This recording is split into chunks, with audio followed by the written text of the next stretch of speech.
Olá pessoal, sejam muito bem-vindos à nossa playlist de conteúdos gratuitos aqui no YouTube. No Direção Concursos, nossa missão é democratizar o acesso à educação de qualidade, ajudando concurseiros de todo o Brasil a se prepararem para alcançar seus sonhos através da carreira pública. Nosso compromisso é oferecer conteúdos completos, acessíveis e que realmente façam a diferença na sua jornada de estudos. Nessa playlist, você encontrará uma seleção de vídeos essenciais para a sua preparação. Vamos abordar conteúdos fundamentais, com explicações didáticas, práticas, diretas, sempre com foco em otimizar seus estudos para o concurso que você deseja. Esse conteúdo foi preparado para garantir que você tenha as ferramentas necessárias para seguir firme rumo à sua aprovação. Estamos aqui para ajudar você em cada etapa desse caminho. Boa sorte e bons estudos! Fala pessoal, tudo bem? Estamos de volta aqui, professor Rinaldo Souza, para darmos continuidade à nossa aula que tem a ver com as teorias administrativas, tópico essencial para o estudo de administração geral. Tá? Na aula anterior, nós vimos alguns conceitos iniciais, tivemos aquela visão mais introdutória sobre o assunto e vimos já uma diferença entre as duas teorias que fazem parte da abordagem clássica, certo? A partir de agora, nesta aula, nós vamos aprofundar um pouco mais uma das teorias da uma das teorias da abordagem clássica, certo? Então, o que acontece? A abordagem clássica, vimos naquela última aula, inclui a administração científica e inclui a teoria clássica.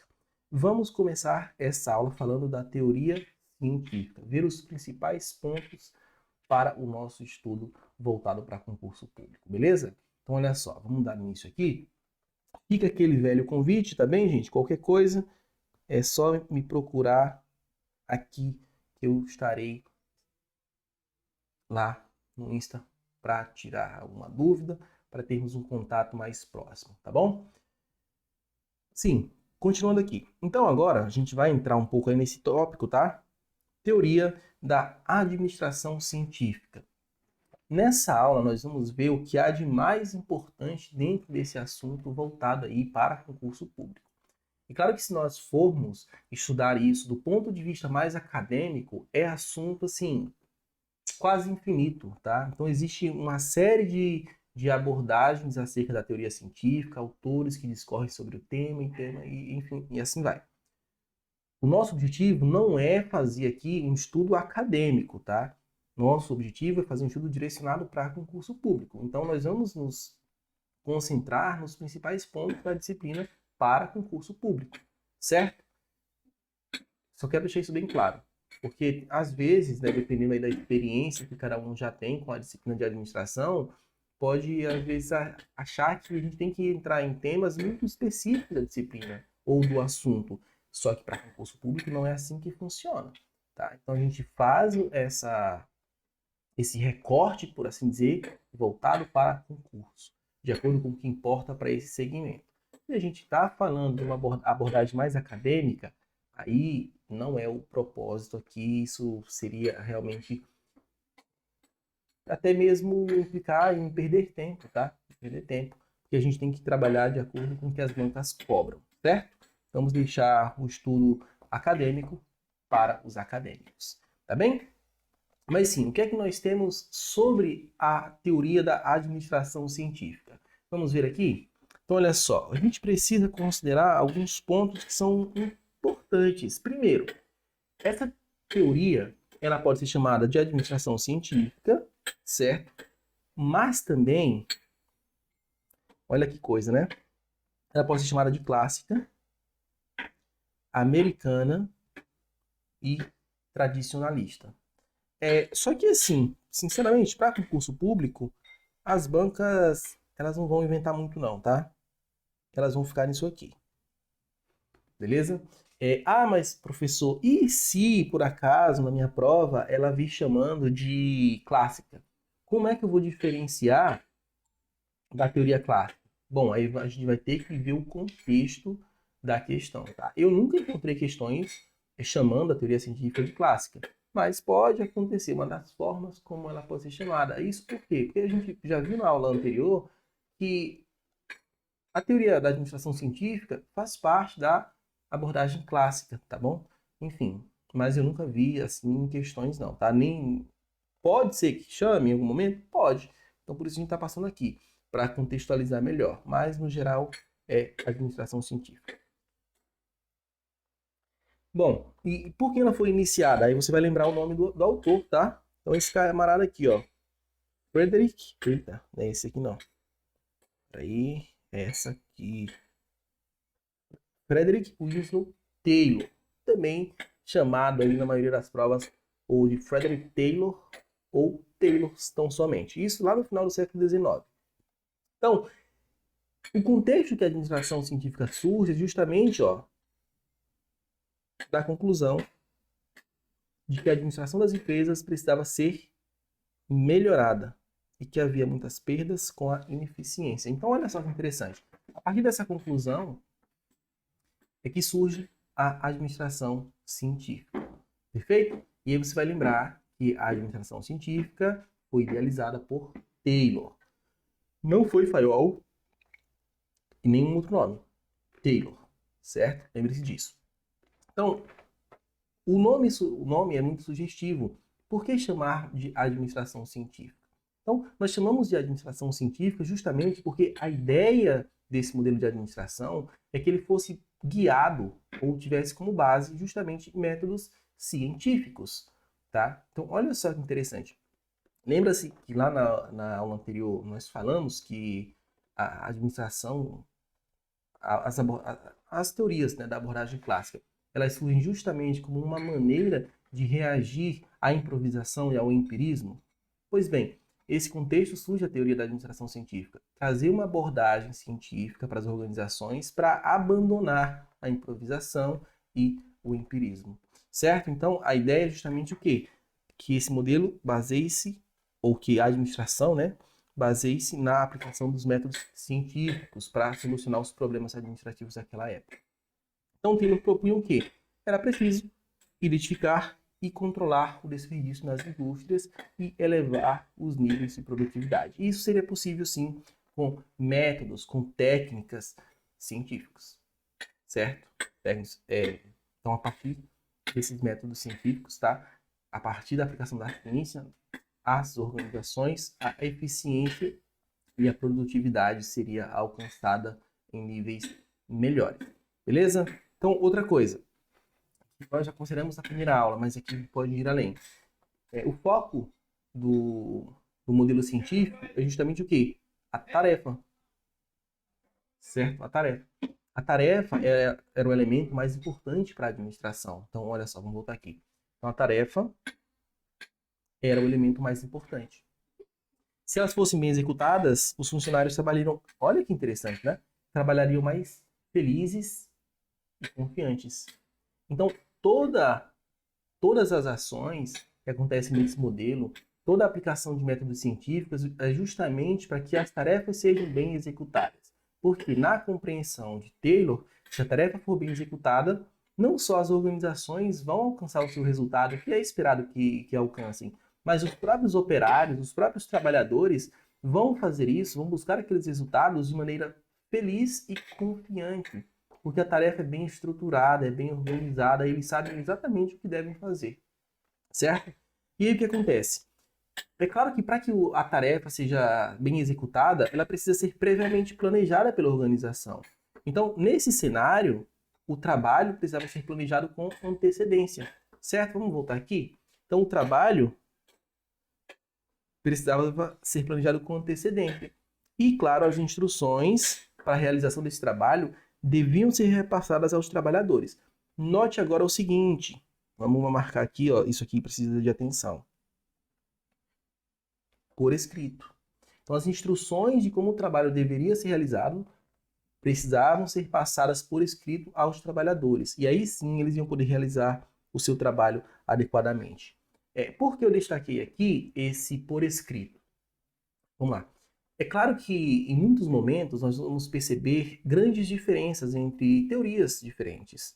certo? Só que muitas teorias, ainda que uma critique a outra, ou que busque superar a outra em certos pontos, vão guardar algumas similaridades. Por exemplo, quando a gente fala em passar por escrito algumas coisas, algumas instruções, muitas vezes a nossa mente já vem direto à burocracia. Vamos estudar esse modelo ainda. Se você já conhece um pouco das teorias administrativas, já conhece a burocracia e o formalismo envolvido nela, certo? Então, em alguns momentos, as bancas vão trazer para nós de forma, por exemplo, que parece que são características de uma teoria, mas não necessariamente. Às vezes são características próprias de outra também. Nem todo modelo de administração, nem toda teoria possui toda a sua abordagem, toda a sua bagagem teórica exclusiva. Muitos pontos, muitos elementos vão ser compartilhados com outras teorias também, tá? E eu separei essa expressão aqui justamente para falar isso, que muitas características não são exclusivas de uma teoria só, tá? De um modelo de administração. Beleza? Então, por exemplo, repassar as informações por escritos. Isso acontece na burocracia, de você colocar por escrito muita coisa? Sim, tem um excesso de formalismo até, que acaba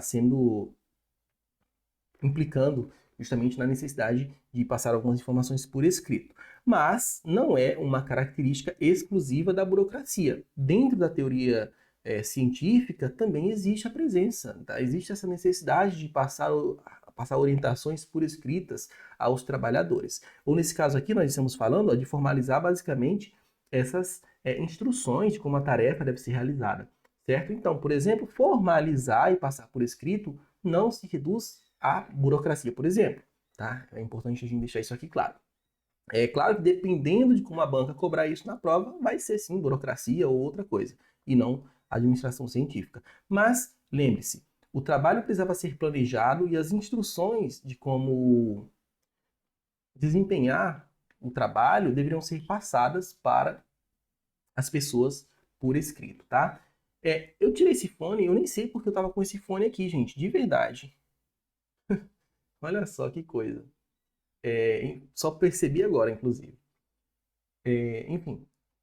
Mas entendemos bem esse ponto, certo? Vamos além. O desenvolvimento dessa teoria, tá, da administração científica pode ser compreendido ou dividido em 3 fases. Vamos chamar essas fases também, tá, de 3 grandes períodos, certo? Então, deixa eu voltar aqui. O primeiro desses períodos, o que foi que Taylor fez? Vamos pegar aqui.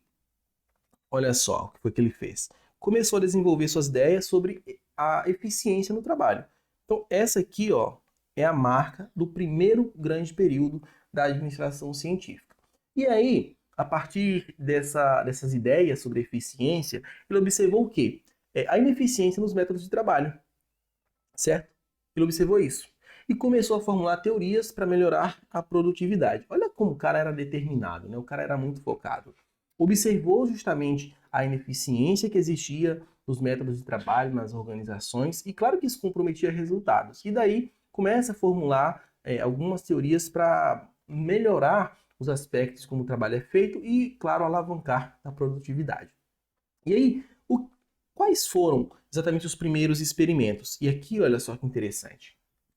Os primeiros experimentos com o estudo dos tempos e dos movimentos, isso que a gente vai vendo, foram realizados com o intuito de reduzir desperdício de tempo e maximização da eficiência na produção, certo? Então, começa justamente por reduzir o desperdício do tempo.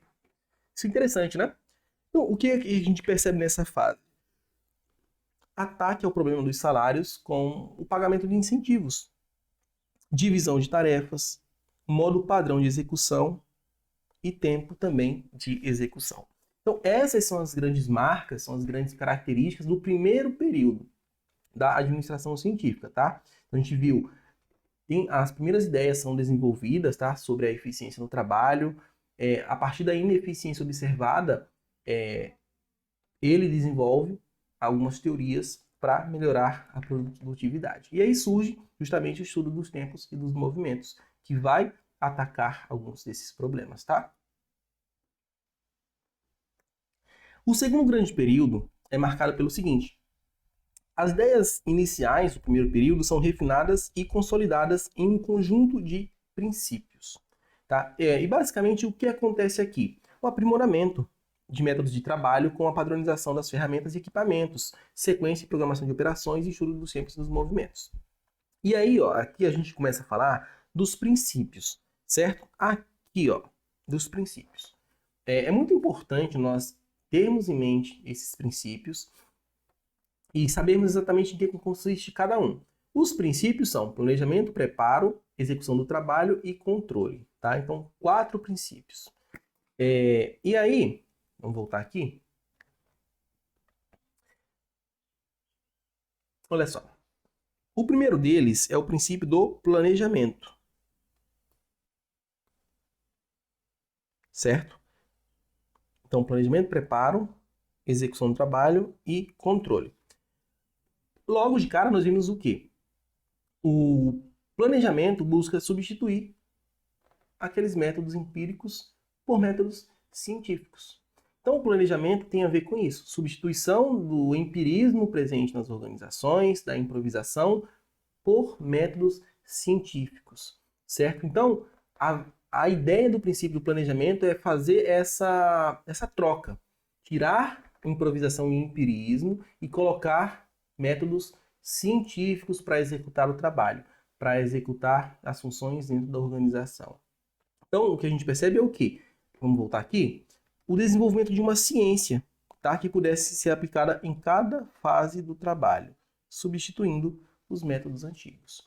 Então, os métodos que seriam aplicados agora nas organizações não seriam mais simplesmente improvisados, não seriam a partir de situações empíricas, mas não, todos eles seriam guiados com base em alguma ciência, certo? Isso facilitaria para as organizações até mesmo ter um melhor gerenciamento sobre o trabalho desempenhado e sobre os resultados alcançados também, certo? O segundo princípio é o do preparo. E aí consiste basicamente em quê? Selecionar cientificamente os funcionários. Então veja, esse é o princípio do preparo que permite então a seleção científica do trabalhador. E em que consiste exatamente essa seleção científica? Bom, o propósito é buscar o melhor trabalhador, aquele que se adequa melhor às funções ali disponíveis na organização. E nós temos algumas coisas, olha só. Por exemplo, vamos voltar aqui. A organização vai buscar selecionar esses trabalhadores e treinar para executar de forma eficiente as atividades, certo? Então, esse é o propósito, certo? E aí, ó, é interessante que para cada serviço vai existir um perfil de trabalhador que deve ser selecionado. E depois, é claro, de ser contratado, a organização é quem tem que ensinar esse trabalhador, tem que treinar e formar ele para executar aquelas funções, para executar aquelas tarefas, certo? Isso representa uma mudança de paradigma, já que muitas vezes as organizações elas não se preocupavam com essa seleção, quer dizer, elas não se preocupavam, né, com a seleção científica, mas elas não se preocupavam em, por assim dizer, formar o trabalhador. Ela esperava que ele já chegasse pronto, de certa forma. E é justamente por isso que em muito acabavam que as organizações tinham uma atuação muito ineficiente, certo? Desperdiçava muitos recursos. Por quê? Porque elas não tinham essa preocupação em tanto selecionar o melhor trabalhador, como também em ensiná-lo, em treiná-lo para que ele pudesse executar as suas tarefas. Então aqui a gente vê o quê? Uma estruturação melhor dos cargos, das funções que serão desempenhadas na organização. O terceiro princípio é o princípio da execução do trabalho, tá? Então, consiste em quê? Predeterminar tarefas individuais das pessoas, certo? Mas não somente predeterminar essas tarefas individuais. Envolve também a premiação pela realização dessas tarefas. Então, olha só que interessante. Realizar a divisão adequada do trabalho e das responsabilidades entre os operários e a direção da empresa, tá? Guarda isso aqui. É no princípio da execução que tem essa divisão do trabalho e das responsabilidades. Então, o que é função dos operários? O que é função da direção da empresa? Então, aqui tem essa clara separação entre o que são responsabilidades dos operários e o que são responsabilidades da organização, certo? Então, basicamente, isso vai contribuir para uma melhor disciplina e também execução do trabalho, certo? E por fim, claro, tem o princípio do controle, que, bom, é autoexplicativo. O princípio do controle busca exatamente dar para as organizações um controle sobre a execução do trabalho, em relação a como é feito, em relação ao que era esperado dele, e claro, a partir do que é realizado, as organizações podem gerenciar esse controle para aperfeiçoar certas ações, ou mesmo para reafirmar aquelas práticas que são adequadas e contribuem para a eficiência operacional e para o alcance de objetivos, certo? Então aqui a gente viu esses 4 princípios. Então guarde que os 4 princípios da administração científica são planejamento, preparo, execução do trabalho e controle.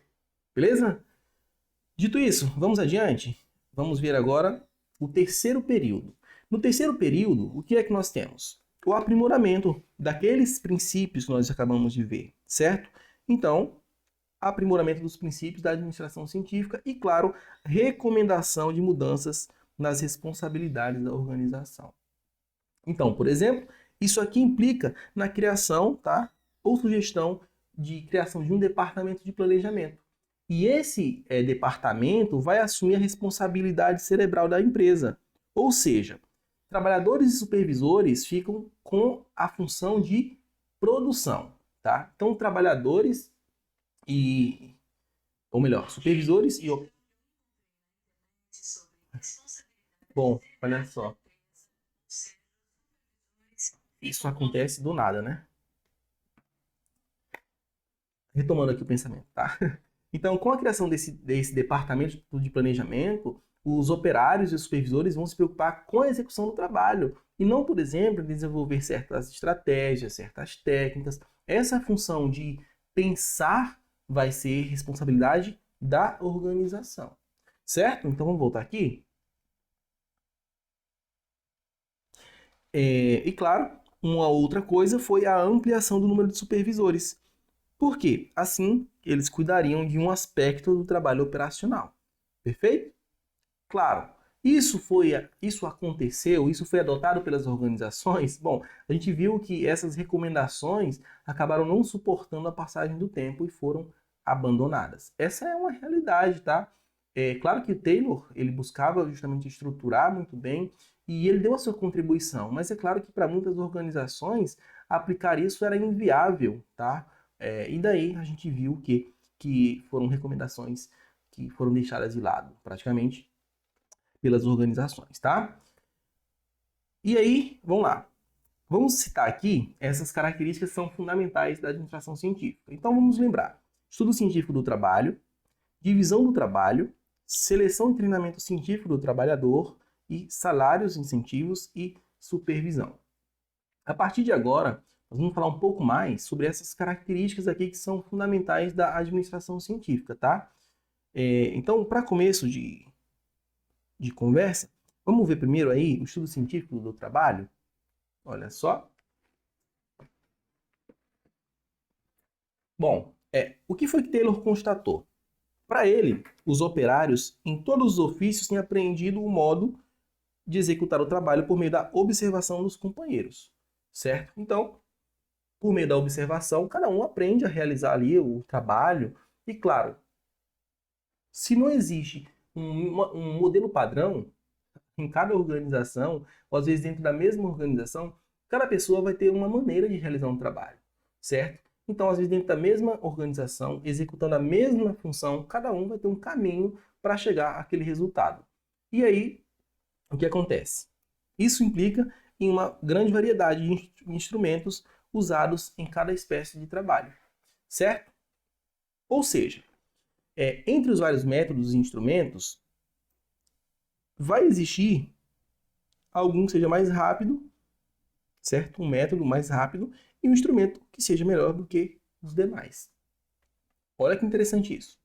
Então, nesse momento do estudo científico do trabalho, o que é que as organizações têm que fazer? É justamente identificar qual método é mais rápido e qual instrumento é melhor do que os demais, certo? Então, pegando esse método e esses instrumentos necessários, vamos voltar aqui, eles podem ser aperfeiçoados pela organização, a partir de uma análise científica de todos os métodos e ferramentas que estão sendo utilizados, certo? E claro que não pode ficar de lado o estudo do tempo envolvido para realizar a tarefa com esses métodos e com essas ferramentas, certo?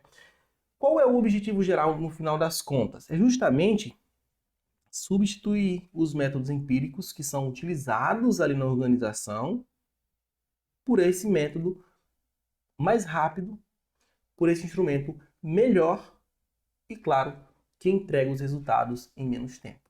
Então, a partir dessa compreensão, a partir desse estudo do trabalho dentro das organizações, sim, a organização vai poder substituir todas as outras formas como as pessoas fazem alguma coisa por aquele método, então, científico, representando um método rápido, que implica o uso do instrumento adequado e, claro, que implica também na entrega do resultado no menor tempo possível, certo? Então, aí sim, as organizações podem substituir os demais métodos empregados por um método científico, certo? E, claro, vai ocorrer a busca pela padronização dos métodos de trabalho, certo? Então, basicamente, esse é o foco do estudo científico do trabalho dentro das organizações, beleza? A próxima característica que nós podemos considerar aqui é a divisão do trabalho. Então, qual o propósito, né? Primeiro, manter uma divisão equitativa do trabalho e de responsabilidades entre a direção e os operários. E aqui Taylor traz para nós, justamente, uma diferença entre o seu modelo de administração e a administração tradicional, certo? Que, bom, não era muito estruturada, muito organizada, tá? E aí, o que acontecia na administração tradicional era o seguinte: tudo, tá? O êxito, o sucesso organizacional acabava sendo meio que jogado totalmente na iniciativa do trabalhador, certo? O trabalhador tinha que suportar toda a responsabilidade, tanto no plano geral quanto no detalhe do seu trabalho, certo? O que às vezes implicava até a própria escolha de ferramentas. É por isso que quando a gente fala que nos estudos, no estudo científico do trabalho, que haveria assim a substituição das ferramentas e métodos, é porque justamente as organizações não tinham a preocupação em padronizar método, em padronizar o uso de ferramentas. Isso era dado para que o funcionário, para que o operário decidisse, certo? O que a organização queria era resultado. Como ele ia fazer isso, para ela não importava. Qual ferramenta ele ia usar, qual método ele ia usar, isso não. Então é por isso que a administração científica surge com esse propósito, tá? Então, se na nossa cabeça às vezes é estranho, porque a gente compara com o que nós temos hoje, não em relação a como era antes, tá? Então, antes tinha isso, as organizações meio que delegavam, tá? Para o operário, para o funcionário, a responsabilidade do trabalho. Tanto a escolha da técnica, do método, da ferramenta, certo? Só que aqui Taylor propõe o seguinte, fala assim, não, isso está errado, nós precisamos fazer diferente. Nós precisamos tirar a parte de pensar, de determinar ferramentas e métodos de trabalho, precisamos tirar isso da responsabilidade do operário, certo? Por quê? Vamos voltar aqui. A administração é quem vai ter a responsabilidade, tá? De todas as atribuições, beleza?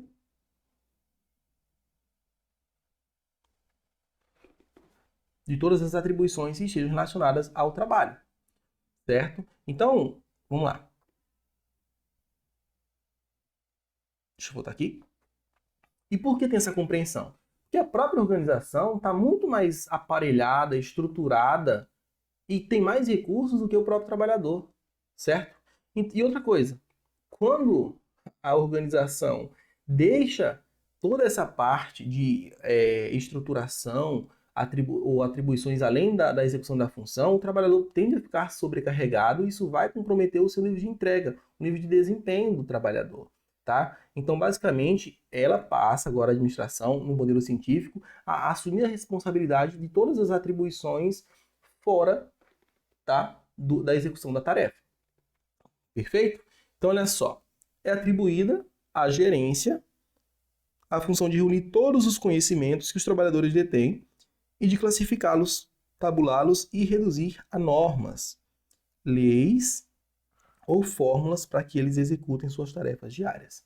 Então, olha só a mudança de paradigma que existe aqui. A organização vai reunir tudo que tiver envolvido com a execução da tarefa, todo o conhecimento necessário e normatizar esse conhecimento, normatizar as informações necessárias, certo? Para quê? Para que eles possam se concentrar na execução do trabalho com base naquelas normas, com base no que a organização classificou e normatizou, certo? E é muito interessante que quando isso surge, serve até de mecanismo de proteção para as organizações. Porque pensa comigo, quando a organização delega toda a responsabilidade para o trabalhador, ela não tem sequer controle sobre o próprio conhecimento do trabalho, certo? E pensemos bem, numa organização, o trabalhador, claro que vai deter o conhecimento, mas se o conhecimento é monopolizado pelo trabalhador, o que acontece quando ele sair da organização? Ele leva junto. Então, se a organização não tem isso normatizado, quando ele sair, ele leva junto. E aí, o que a organização tem afinal? Nesse modelo científico, o que nós vimos é justamente isso. A organização passa a ter um controle maior sobre o conhecimento, sobre os planos, as estratégias, as ferramentas.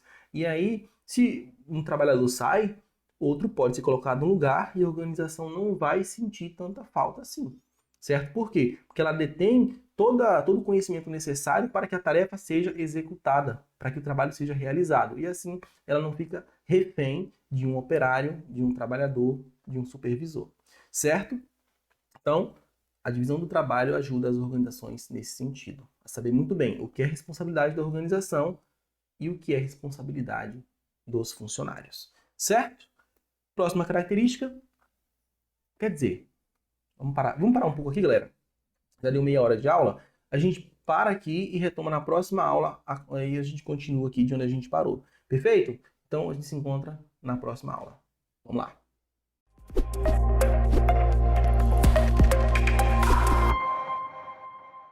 Parabéns, concurseiro, por chegar até aqui. Essa jornada que começamos juntos foi só o início da sua preparação. Ao longo dessa playlist, você terá acesso a conteúdos gratuitos e de altíssima qualidade, com o compromisso de te ajudar a dar os primeiros passos rumo à aprovação no seu concurso. Se você deseja se aprofundar ainda mais nos seus estudos e levar sua preparação para o próximo nível, temos cursos completos que cobrem mais de 300 concursos públicos, todos eles organizados com os melhores professores do mercado. Na nossa plataforma do aluno, você terá acesso a materiais exclusivos, aulas aprofundadas, questões comentadas, revisões, resumos e todo o suporte de uma equipe de professores altamente capacitada. Estamos prontos para te guiar até a sua aprovação. Clica no link da descrição para conhecer todos os benefícios e recursos do nosso curso completo e continue essa jornada rumo à aprovação com direção. Vamos seguir firmes até você conquistar a vaga dos sonhos.